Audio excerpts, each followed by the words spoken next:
What's going on, guys? We are back with another brand new Cappy Army video. Now, I'm really excited about this one because it has to do with not only military stuff, but specifically the Pentagon's new UFO files. It says Pentagon's new UFO files are terrifying.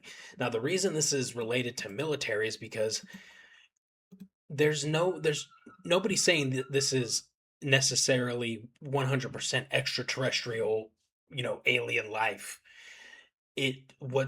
What's being said, and the biggest concern is that there are aircraft out there and sometimes watercraft that are hard to track or cannot be tracked. We don't understand how they move, their trajectory or propulsion systems.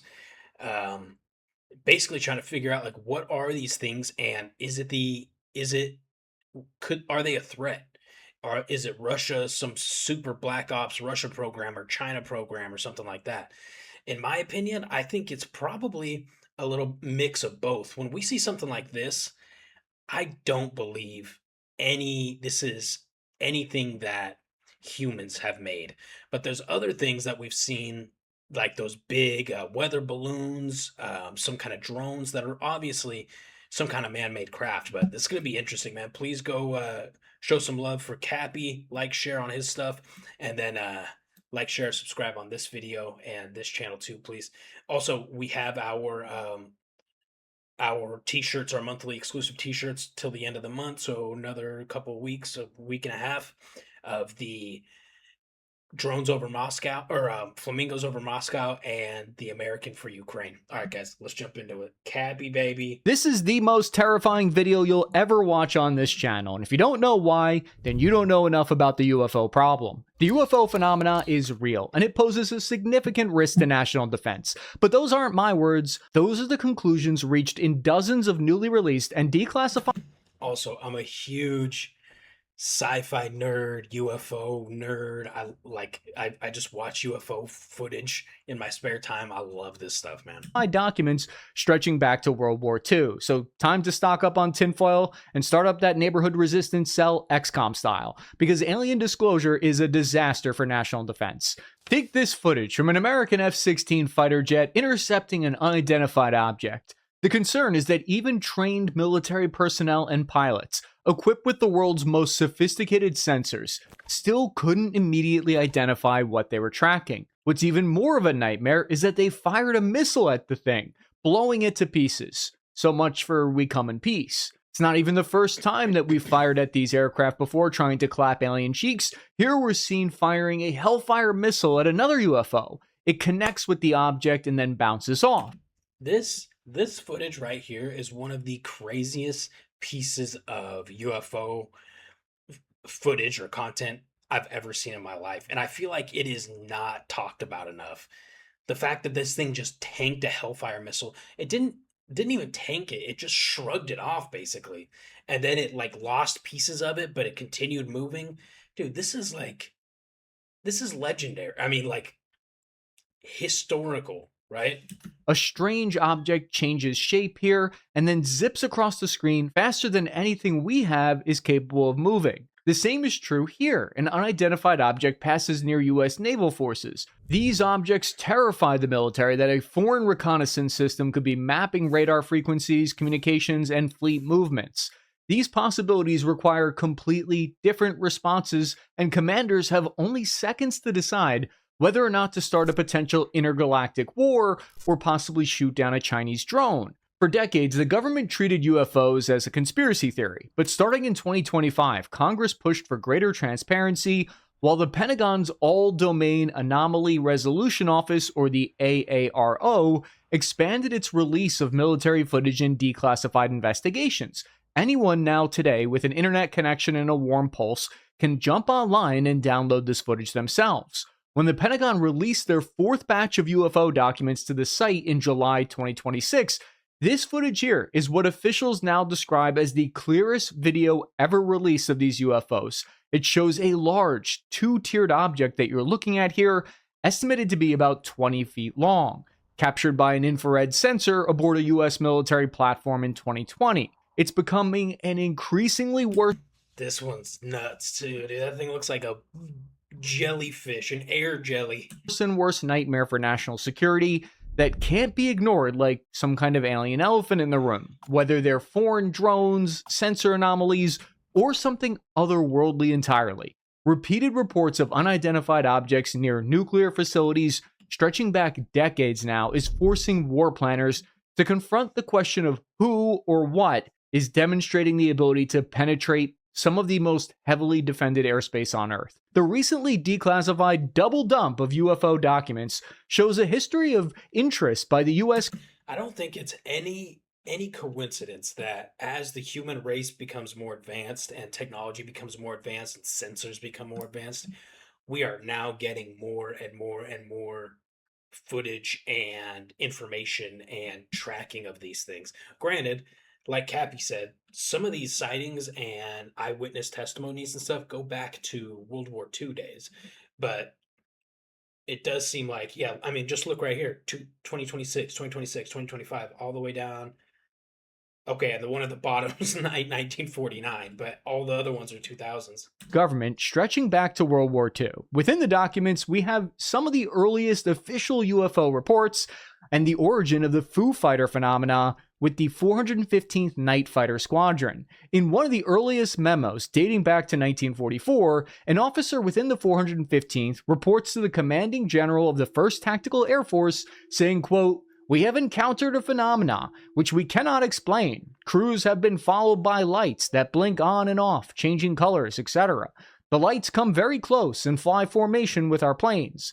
They are agitating and keep the crews on edge when they encounter them, mainly because they cannot explain them. It is requested further information be furnished on this subject, such as similar experiences of other night units." The memo is chilling because it paints a picture of a bunch of American aviators already under the incredible stress of fighting combat missions amidst World War II now being harassed by mysterious lights that come very close to their planes. In another memo, an incident where a fighter encountered lights flying in a T formation is highlighted amongst a list of other anomalous events. And this particular incident is especially chilling in light of a very recently leaked memorandum from a modern day incident. In the modern after action report, an unnamed senior intelligence official whose identity remains a secret relays a bewildering encounter with UFOs over a US weapons test range in the continental United States. According to his report, the test range has been reporting these anomalous lights and crafts prior to his arrival, which, while not stated, probably predicted his deployment and subsequent investigation. In this incident, radar detected anomalous objects in the same part of the test range that they'd been previously witnessed by ground personnel. Hopping into a helicopter, he and his crew flew to the location and witnessed multiple anomalous lights for themselves. At one point, the lights came to right outside his helicopter, lining up and forming a T formation on either side, just like in the 1944 report. The event ended with a massive display of lights on the mountain directly ahead of his helicopter before he and his crew were forced to return back to base because they were bingo on fuel. Declassified files paint a clear pattern of UFO activity stretching back to World War II, and after the war, multiple agencies all arrived at the same conclusion. UFOs are real and pose a possible threat to national security. In the infamous Twinning memo, General Nathan Twinning stated the facts, saying, quote, "The phenomena reported is something real and not visionary or fictitious." He also highlights the anomalous speed and capabilities of these craft, as well as their habit of evading intercepting forces. The problem was not just an American one, though. In 1948, reaching out to their Swedish allies on the flying saucer problem, quote unquote, US Air Force intelligence officials were told that the Swedes had already been studying the phenomena and arrived at the conclusion that these crafts represented capabilities that no known culture on Earth had. Further, at the time of the visit by United States Air Force personnel, a crash had been observed by a credible witness with ties to Swedish defense. According to the witness, he had observed a craft crash or plunge into the lake outside of his home. When the Swedish military dispatched divers to investigate, they discovered a crater that hadn't been present on previous hydrological maps. As the investigation was still ongoing at the time of the report, it's unknown what the Swedes found or if they shared those findings with their American counterparts. Despite publicly downplaying See, this is a concept that I kind of get lost at a little bit. It is the fact that if they are otherworldly, these craft, that they're crashing. So hear me out. You're telling me that these beings or these craft have the technological uh, ability to make it however many light years away from where they're from to Earth, and then they forget how to fly. That's confusing. What could be one way to explain it, I suppose, is they're not used to the Earth's gravity because different planets have different gravity, and obviously a an airborne vehicle is going to react differently in a different atmosphere with different gravity. So you could explain it like that, but it's hard for me to believe they're that advanced and then they show up and they're just like, shit! They just crash into a fucking river or something. Any interest in UFOs, it's clear that the US military and intelligence agencies have been very interested in this phenomena. However, the recent bombshell allegations by whistleblower David Grush tell that the US is more than just interested, it is an active participant in the recovery of downed craft. Unless you've been living under a rock, you've probably heard of David Grush by now. And if you are living under a rock, we might all be joining you soon after aliens invade. But Grush was a senior intelligence official working for the Air Force, National Geospatial Intelligence Agency, and the National Reconnaissance Office. He even handled the daily presidential briefing. When it comes to credibility, he's about as credible as they come because it was literally his job to be credible. That makes Grush's claims all the more troubling because, according to him, a shadowy organization buried deep in the black world where intelligence agencies and private aerospace companies meet have been recovering downed craft for almost a century. Even more troubling, this group, known as the Legacy Program, has silenced whistleblowers permanently. In fact, it was these murder allegations that prompted Grush to go public, not the fact that non-human craft were being recovered. According to Grush, evidence of criminality and lack of congressional oversight prompted him to turn whistleblower. And the scary part is that the Inspector General of the intelligence community agreed with at least part of Grush's claims. The IGIC agreed that Grush was being retaliated against for whistleblowing by elements of the intelligence community, and that information was inappropriately being concealed by Congress, stating that his claims were deemed urgent and credible. The IGIC, however, did not comment on the specific information that Grush had brought forward. They simply found evidence that, indeed, some organization within the United States government was in fact withholding significant amounts of information from Shocker. congressional oversight. The case only gets stronger in the recently released documents, though.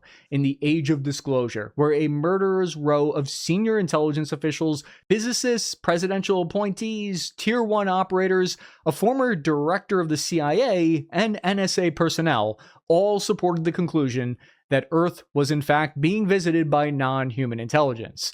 And it's all shaping up to be a national defense nightmare. Before getting into the more catastrophic implications, the first and most obvious problem is that the United States no longer has airspace dominance at home or abroad, and maybe never did. Publicly available evidence supports four conclusions about the UFO phenomena.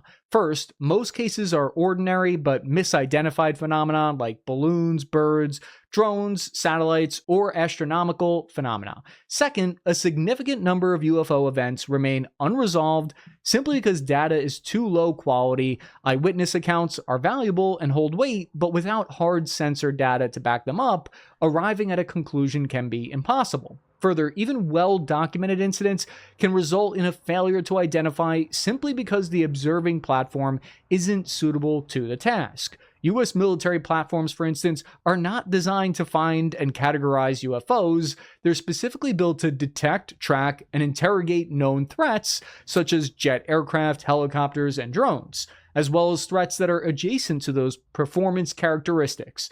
The third conclusion is that in a small number of cases, a high enough number of credible witnesses and or sensor platforms are involved to confirm a truly I've seen that before. This type of light situation. I've seen a few things, but especially growing up in Nevada and taking the drive between Reno, where I was technically born, and Las Vegas. It's like an 8, 9 hour drive just straight through the desert, and it's all desert. That's where Area 51 is at as well. That when you get closer to Vegas, and I've seen some crazy stuff out there, but I've seen just like this. I've seen that in the night sky. Anomalous event. The fourth conclusion is that all publicly available evidence simply does not establish extraterrestrial or non-human technology. That's not to say there's no evidence for it, simply that there is insufficient for a gotcha moment, at least in the public sphere. This paints a picture of a massive national defense problem, ignoring the UFO threat for now. And trust me, we'll get back to those terrifying conclusions soon. The fact is that something is routinely violating US airspace with absolute impunity. Throughout the late 1940s and 1950s, declassified documents show that a series of fireballs were routinely invading airspace over restricted facilities in New Mexico area.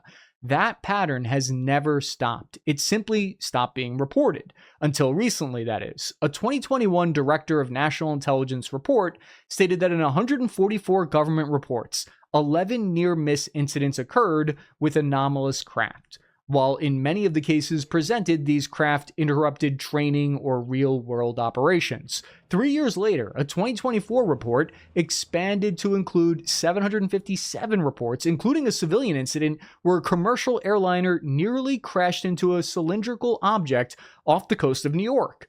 These objects don't necessarily have to be non-human in origin to show that there's a massive tracking and identification problem within the US military. One only needed to look at the infamous Chinese spy balloon incident, which quickly led to the realization that NORAD had serious blind spots.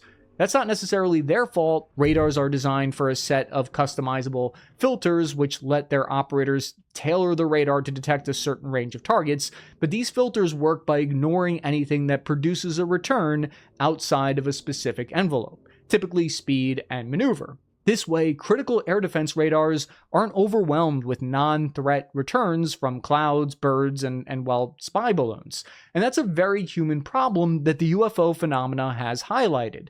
Adversaries have been exploiting anomalous performance characteristics to slip right through our most sensitive detection modalities. In this case, it was a spy balloon likely soaking up ELINT, meaning electronic intelligence. But with war against China on the very near horizon, the next time it could be a balloon with a payload of cruise missiles, slowly but surely inching its way deep into American territory, where it can deliver a devastating strike against industrial and economic targets. If objects are man-made, as the overwhelming majority are bound to be, then they should be searchable, trackable, and identifiable, specifically in the modern age of drone warfare. This can be difficult for traditional radar systems without triggering a runaway cascade of false positives that increases tensions and erodes readiness. But integration of artificial intelligence may be the solution, allowing smart air defense systems to guide their operators toward real threats and away from likely innocuous contacts. Our solution here at the channel is to just shut it all down, ground all aircraft permanently. If man was meant to fly, he would have wings. Air travel is blasphemy against God.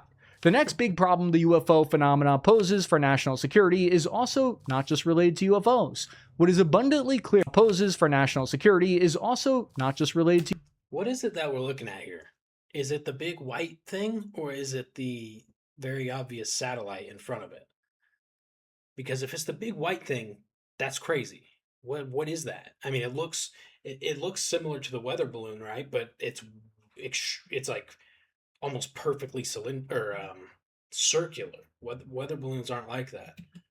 UFOs. What is abundantly clear after decades of public UFO interest is that the very reporting mechanisms that we rely on to identify friend from foe have completely failed us. In 2024, ODNI reported that 444 out of the 757 reports did not have enough information to even begin an analysis.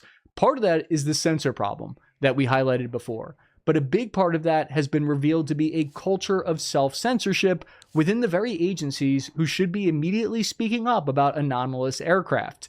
The All-Domain Anomaly Resolution Office has been widely panned for suppressing UFO events and even outright lying about its conclusions. For example, they never once asked to speak to David Grush or other high-profile whistleblowers, and they refused the classified information that they could only relay inside of SCIF.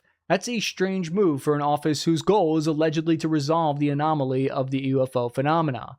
But the agency did admit that its ability to resolve incidents was consistently constrained by two factors: not receiving data in a timely and was What are those headsets, bro? Are these guys just rocking some like crazy gaming headsets? consistently constrained by two factors: not receiving data in a timely and actionable manner, and an unwillingness within the US military and intelligence agencies to speak up about the UFO phenomena.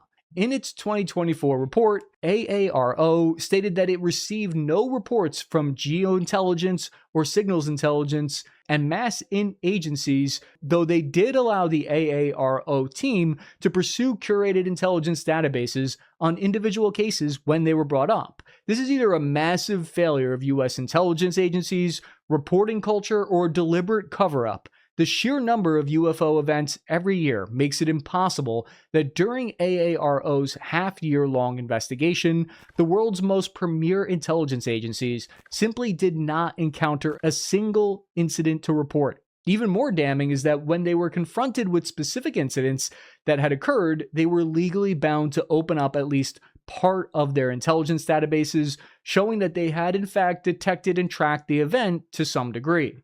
Further findings discovered a culture of silence deep within the US military and supporting agencies, with witnesses self-censoring out of a fear of being ridiculed for what they had observed. This is widely attested to not just within AARO's investigation, but from the flood of whistleblowers and witnesses that have come forward since David Grush went public with his claims. The problem was so significant that the US Navy and Air Force both instigated new guidelines for personnel to report anomalous events, encouraging witnesses to speak up rather than remain silent. This critical vulnerability is not just a problem if UFOs are non-human in origin, but very obviously, again, a problem because anomalous behavior can be used by foreign adversaries to conceal their activities. If US security personnel, for instance, are self-censoring out of a fear of ridicule, then an adversary is encouraged to exploit that vulnerability by developing new, novel intelligence gathering or direct action capabilities.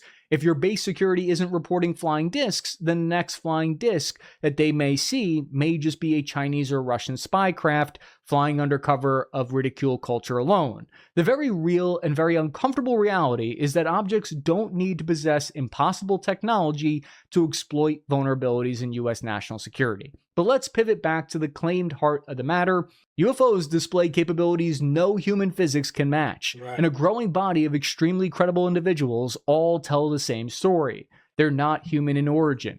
First, let's explore the non-human angle. And here we have to be specific and say non-human and not alien or extraterrestrial. Individuals deep in US intelligence have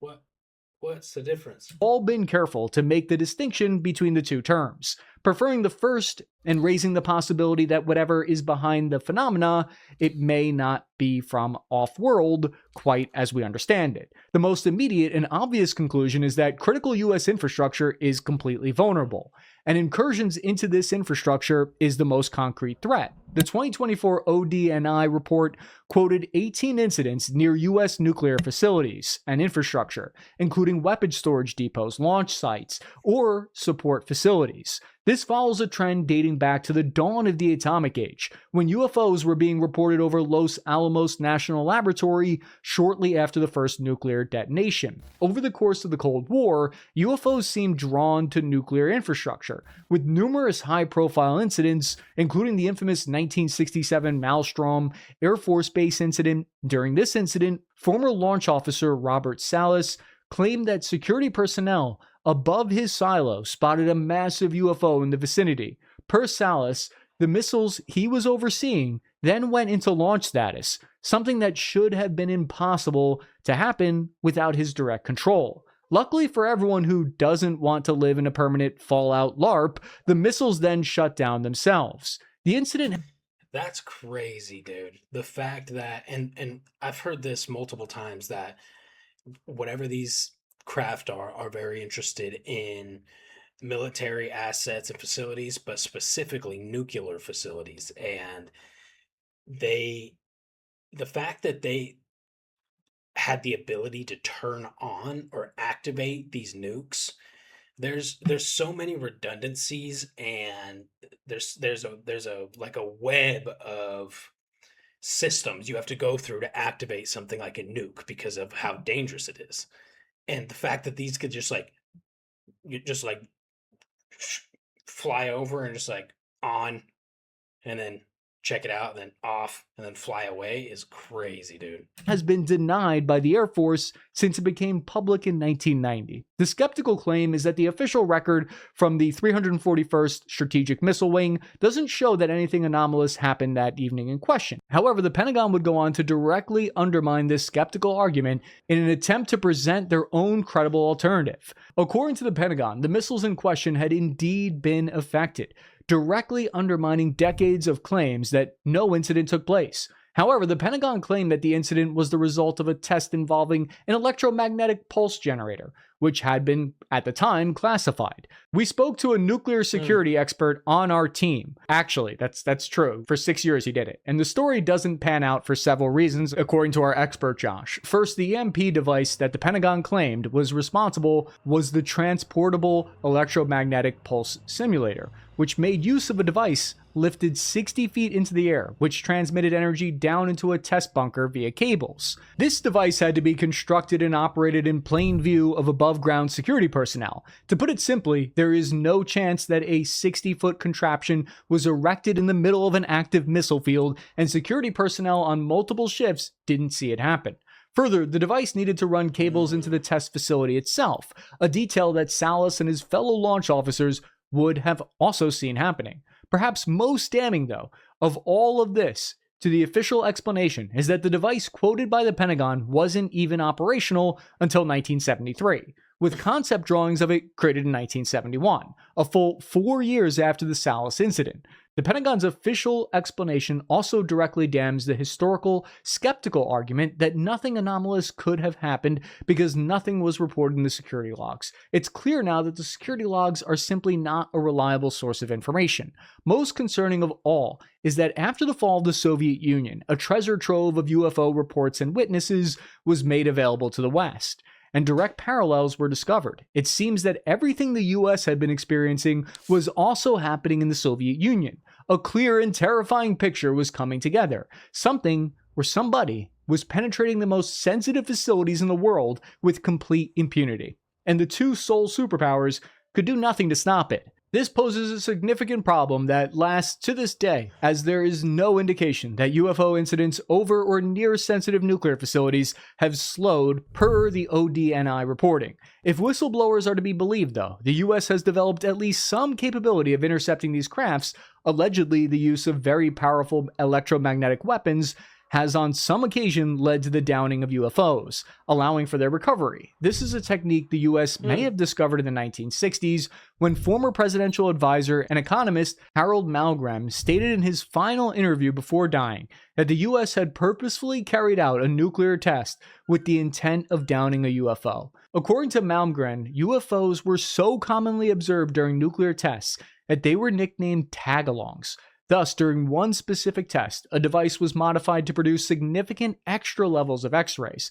In the 1962 test, according to Malmgren, the nuclear detonation succeeded in knocking down the tag-along object. The Navy then recorded the downed object, but when he inquired about it, Malmgren was told that he had need to know on the specifics of the missile tests, but not on the tag-along craft. Whether the US had indeed developed a way of downing UFOs, and hopefully without raining nuclear bombs from the sky or not, the continued pattern of UFO sightings at the nuclear facilities makes it clear that whatever is behind the phenomena is still able to act with impunity, a significant blow to national security. The implications for national security are dire, and at this point it doesn't even matter if the UFO phenomena is little green men from Mars or interdimensional visitors or breakthrough technologies from foreign adversaries. If the US cannot maintain custody over its own nuclear weapons and a credible nuclear deterrent active, then it is only as secure as it is being allowed to be by whatever agent is behind the UFO phenomena.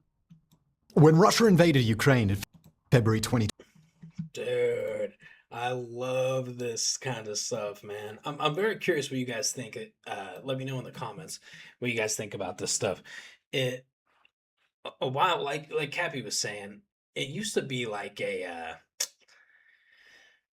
I don't know, kind of a almost like a dirty thing that if you believed in UFOs or aliens, like you were kind of considered to be a weirdo. And this is a while back, right? But it seems like it's pretty much widely accepted that people admit to believing that there could be life on other planets. When people start to understand the scale of the universe and how many quadrillions of planets there are, and how many of these have could potentially live in Goldilocks zones like the United States, like Earth does in our universe, meaning it lives the perfect distance from the sun. It has the perfect atmosphere to create a living environment.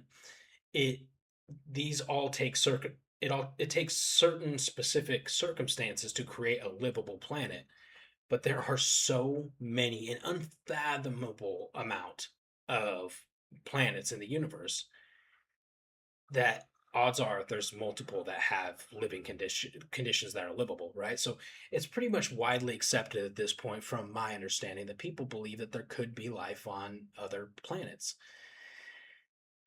But I still see in comment sections all the time, because I watch these UFO things. The comment sections all the time, people that just will not, they refuse to accept it. And I do also notice that a lot of people that refuse to accept it refuse so because of their religious beliefs.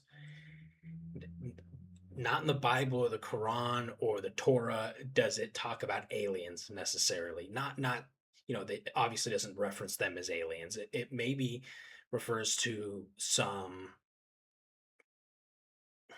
supernatural circumstances that could be attributed to aliens. But anyways, most people who are very, very religious, baseline, like foundationally religious, as far as their religious texts go, the the idea of extraterrestrial life is terrifying to them because it could potentially disprove their religion, which, if that's how they've lived their lives based off of their religion for the last 50, 60, 70, 80 years, imagine how devastating that would be to you.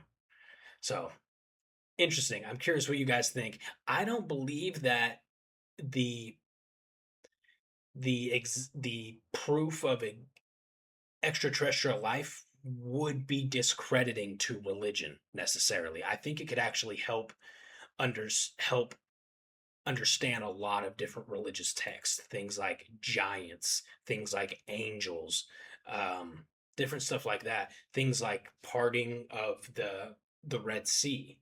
Um, I think a lot of this it could go hand in hand. Science and religion could go hand in hand, but I don't think it has to be one or the other. But super cool, dude. I could talk about this shit forever. All right, guys. I'll leave it at that. Please go show some love to Cappy. I love you guys. We'll see you in the next one.